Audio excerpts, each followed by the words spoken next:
Hare Krishna. So Krishna is describing about the object of knowledge. He spoke about the living entity, the spirit soul, as the object of knowledge, and now he's going to speak about the chief knower of the body, that is the super soul. So let's see from Shloka number 14 onwards the description of Paramatma or super soul. Shloka number 14.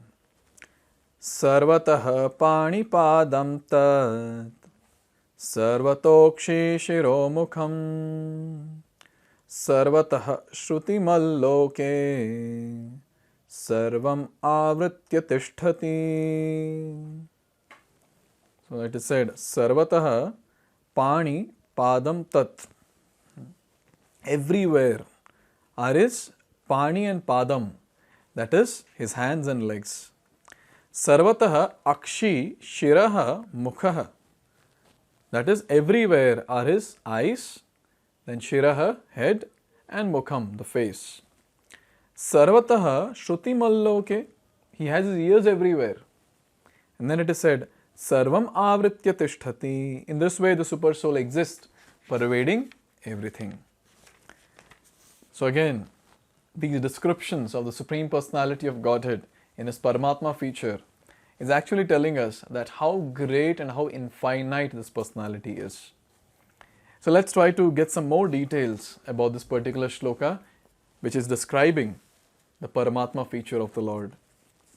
As the sun exists diffusing its unlimited rays, so does the super soul or Supreme Personality of Godhead.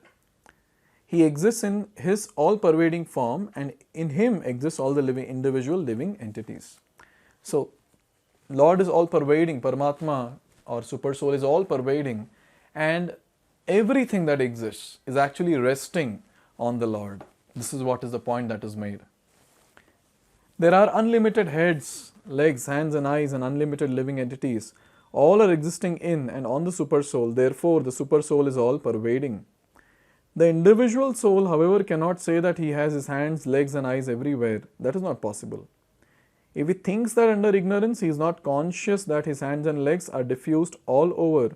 But when he attains to proper knowledge, he will come to that stage. His thinking is contradictory. This means that the individual soul, having become conditioned by material nature, is not supreme. So this is a point that needs to be understood. When it comes to the Lord, he is Supreme Personality of Godhead. So many hands and legs and everything, they are just there everywhere. But suppose the individual soul says that my hands are everywhere, my legs are everywhere, and I am everywhere or whatever. How is that possible? We are limited. We are very much limited. And when we are in this material world, when it comes to a spiritual position also, we are just very chutku. We are 1/10,000th part of the tip of the hair. That is Keshagrashata bhagasya shatada kalpitasya cha. So we are very small spiritually also. And when it comes to materially, we are bound by this body. We are conditioned by this body. So there is no question of spreading ourselves anywhere. So we are here. We are confined to a place. We are confined in this body. This is the point that needs to be understood here.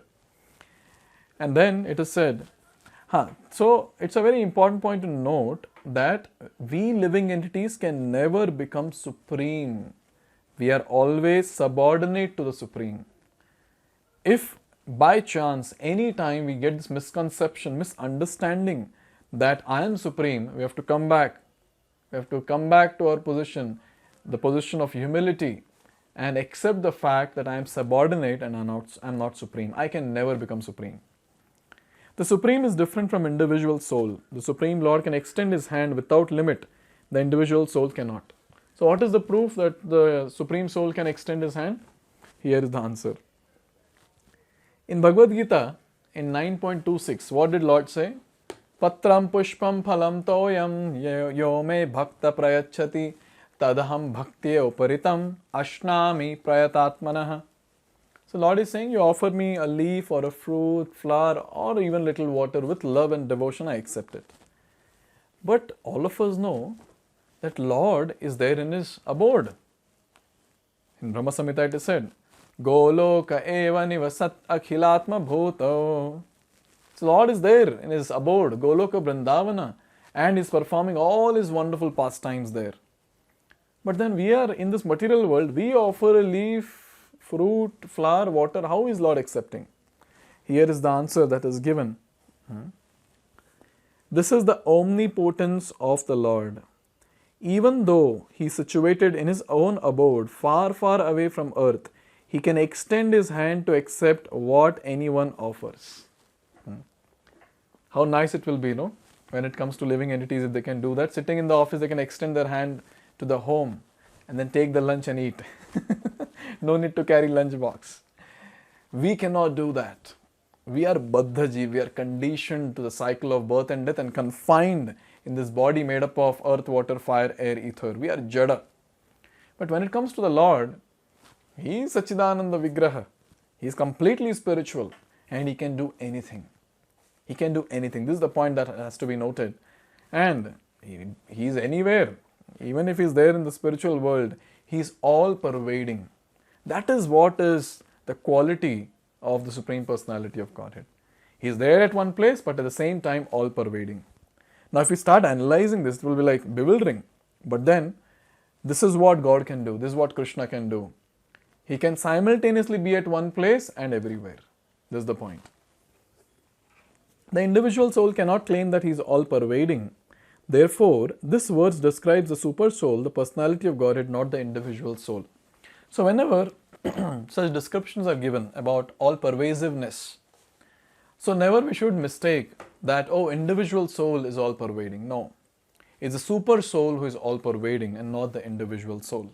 Individual soul is always confined to a particular place. But when it comes to super soul, he is everywhere, all pervading. Now continuing the same theme, Krishna is going to describe and give more details about the super soul. Let's see that in the next video. Hare Krishna.